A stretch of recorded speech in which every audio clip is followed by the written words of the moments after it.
Nazis. They are helping those people who were turned into hostages, into human shields by the Kiev regime. As you know, there are professional soldiers participating in the special military operation. They have contracts with the armed forces, but shoulder to shoulder with them, there are volunteer units, people of various ethnicities, professions, age groups. They are true patriots. It was by their heart's call to defend Russia and Donbass. That's why the government and the Ministry of Defense were instructed by me to define the legal status as soon as possible of these soldiers and soldiers of the Donetsk and Lugansk People's Republics. This legal status should be the same as the military personnel of the Russian army, including healthcare and social guarantees. And the special attention should be paid to logistics and supplying volunteer units and militias of the Donetsk and Lugansk with equipment and material. To protect Donbass, our army, using plans and decisions made by the General Staff and the Ministry of Defense, have liberated vast territories of the Kherson and Zaporozhye regions as well, a number of other areas too. As a result, there is a very long contact line that exceeds 1,000 kilometers. And here's what I want to say publicly for the first time. After the special military operation was launched, also during the talks in Istanbul, the Kiev representatives reacted quite positively to our proposals. And these proposals had to do, first of all, to guarantee security and interests of Russia. But obviously, peaceful resolution of this crisis was something that the West was not happy with. And they directly instructed to undermine all the agreements after these agreements were reached. More weapons were pumped into Ukraine. The gangs of foreign mercenaries and nationalists joined the Ukrainian army. The units trained by the NATO standards and led by the Western instructors joined the fight. At the same time, they increased reprisals against their own citizens in Ukraine. And that started right after the armed coup d'etat in 2013. The policy of intimidation, terror, violence is becoming more and more massive, more and more barbaric. I would like to emphasize that we are aware that most people who live at the territories liberated from the neo-Nazis, first of all, these are historic lands of the new Russia. They do not want to live under Nazi regime. In Zaporozhye, in Kherson, in Lugansk, and in Donetsk, they have seen those atrocities performed by neo-Nazis in the areas of the Kharkiv region that they seized. Bandera followers, Nazi death squad followers, they're killing people, putting them to prison. They are retaliating, torturing civilians in Donetsk and Lugansk People's Republics, in Zaporozhye and Kherson regions. More than 7.5 million people lived before the military. Before the hostilities, a lot of them had to leave their homes to become refugees, and those who stayed, some 5 million people, today they have to live under constant shelling and rocket attacks perpetrated by the Nazi soldiers. They are hitting schools and hospitals. They are carrying out terrorist attacks against civilians. We have no right to leave people who are close to us, to these torturers.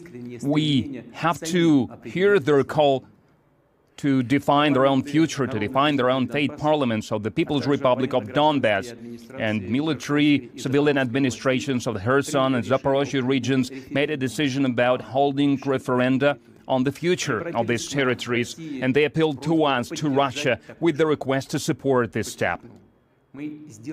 Once again, we will do everything we can to provide safe conditions to hold this referenda so that the people could express their will and make a decision about their future. And the decision that will be made by the majority of the Donetsk and Lugansk People's Republics, Kherson and Zaporozhye regions, we will support this decision. Friends, Today, our armed forces, as I have said, are fighting along the contact line that exceeds 1,000 kilometers. And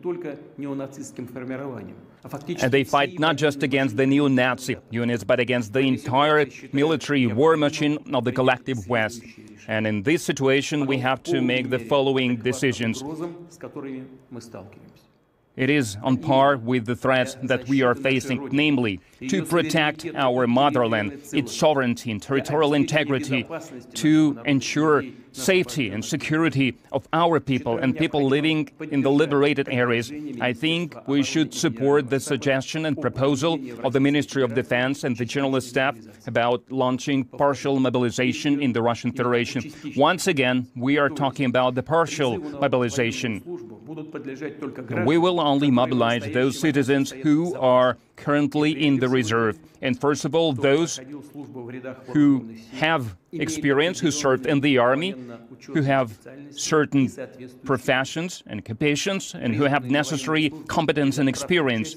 Those who will be mobilized before they will be sent to their units, they will have additional military training with the experience of the military operation in mind. The decree on the partial mobilization has been signed in accordance with the legislation. Officially, in writing, the chambers of the Federal Assembly, the Council of the Federation, the State Duma will be informed on that. The mobilization will be launched today on September 21st.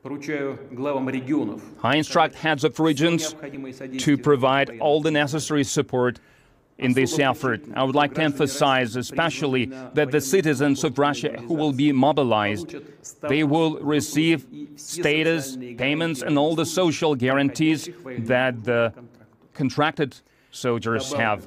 I would like to add that the decree on partial mobilization also stipulates additional measures on performing the military state contract. The heads of the military-industrial enterprises have direct responsibilities to increase the number of material and weapons that they produce, to use additional industrial capacities in this effort. In turn, all the matters of material, resource, and financial support for these enterprises should be resolved by the government immediately. Friends, in their aggressive anti-Russian policies, the West has crossed all the lines. We keep hearing threats against our country, against our people. Certain irresponsible politicians from the West, they don't just say about their plans to supply long-range assault weapons to Ukraine, systems that would allow them to strike Crimea and other territories of Russia. And such terrorist attacks, also using the Western weapons, have been already carried out in Belgorod, Kursk regions. They use contemporary systems, aviation, vessels, satellites, strategic UAVs. NATO is performing reconnaissance along the entire south of Russia. In Washington, London, Brussels, they directly push Kyiv to transfer hostilities to our territories. They don't hide it anymore. They say that Russia should be destroyed at the battlefield. And then the political, economical, cultural, and all kind of sovereignty should be lifted from the country. Our country should be ransacked. And now they are using nuclear blackmail as well. They're not just promoting Zaporozhye nuclear power station attacks that could lead to the nuclear catastrophe, but some high-level representatives of the leading NATO countries are making statements about the possible use of the nuclear weapons of mass destruction against Russia. Those who are making these statements towards Russia, I would like to remind them that our country also has various weapons in its possession, and in certain components, these weapons are more modern than the Western countries have. And if the territorial integrity of our country is threatened, to protect our country and our people, we will absolutely use all the means that we have in our possession. And we are not bluffing. The citizens of Russia can be confident the territorial integrity of our motherland, our independence and freedom will be protected, will be ensured once again by all the means that we have in our possession. And those those who try to blackmail us with these weapons, they should know that the wind can change and blow towards them. In our historic tradition, in the destiny of our people, it is to stop those who want to dominate in the world, those who want to enslave our motherland, our country. And now, too, we will do that. That's how it will be. I trust in your support.